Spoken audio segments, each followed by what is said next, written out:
دوای ڕێکەوتنی نێوان ئەمریکا و ئێران و ڕاگررتنی شەڕی نێوانیان پەیوەندیەکانی نێوان واشنگتن و تەل ئەبیب بەرەو قۆناغێکی تەمە و مژاوی و پڕ لە گەژی هەنگاو دەنێن بە جۆرێک کە لە ژوورە داخراوەکانەوە هاتوونەتە ناو کایە گشتی و ئیسرائیل هەوڵی هەرەسپێنانی ڕێکەوتنەکە دەدات و کشانەوەی لە لوبنان پێقبوڵ نییە.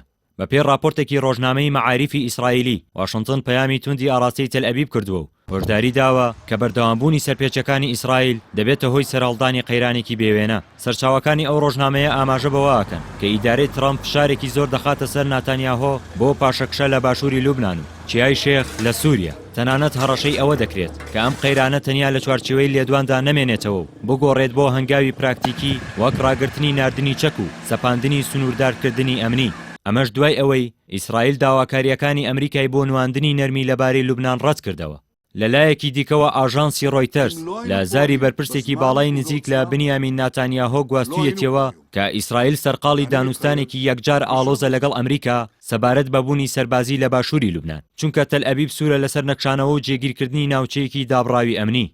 ڕۆژنامەی یەدیعۆت ئەحرۆنۆت ئاشکرای کردووە کە سوپای ئیسرائیل داوای ئازادی ڕەهای جوڵەی سەربازی لە تەواوی خاکی لوبنان دەکات. ئەمەش لە کاتێکدایە کە دۆناڵد ترامپ لە لێدوانێکی ئاماژەدەردا لە لووتکەی گروپی حەوت ڕایگەیاند ئەمریکا هاوبەشێکی گەورەیە و ئیسرائیلیش هاوبەشێکی زۆر بچووکە. ترامپ ناتانیاهۆی بەوە تۆمەتبار کردووە کە هیچ داناییەکی نییە و بە هێرشەکانی بۆ سەر بەیروت خەریک بوو ڕێکەوتنی ئەمریکا و ئێران پەک بخات.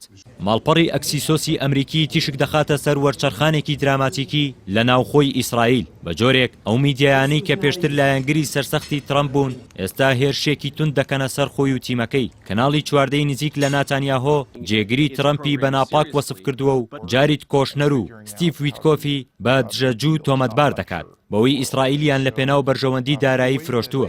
ئەم گرژیانە دوای ئەوە دێن کە ترامپ ڕایگەیاند ئەو تەنها ڕێگری لە چەکی ئەتۆمی دەکات نەک بەرنامەی موشکی بالیستی. ئەمەش وەک شکستێکی استراتیژی بۆ تەل ئەبیب دەبینرێت کە چاوەڕوانی هەڵوێستی تونتری دەکرد و بووەتە هۆی ئەوەی ناتانیاهۆ ڕای بگەیەنێت کە قەوارەکەی پابەندی ئەو بەشەی ڕێکەوتنە نابێت کە پەیوەندی بە لوبنانەوە هەیە. بە پێی راپۆرتەکان ترامپ دەیەوێت بە فشار خستنە سەر ئیسرائیل بۆ کشانەوە دەستکەوتێکی سیاسی گەورە بۆ جیهانی عەرەبی نیشان بدات. بەڵام ئیسرائیل سوورە لەسەرمانەوە لە ناوچەی دابڕێنراو. ئەم چەق بەستوویە سیاسیەش ئاماژەیە بۆ ئەوەی کە پەیوەندیەکان لە نێوان ترامپ و هاوڕێکۆنەکەی بەرەو پچڕانێکی مێژوویی دەچن کە ڕەنگە نەخشەی سیاسی ناوچەکە بە تەواوی بگۆڕێت.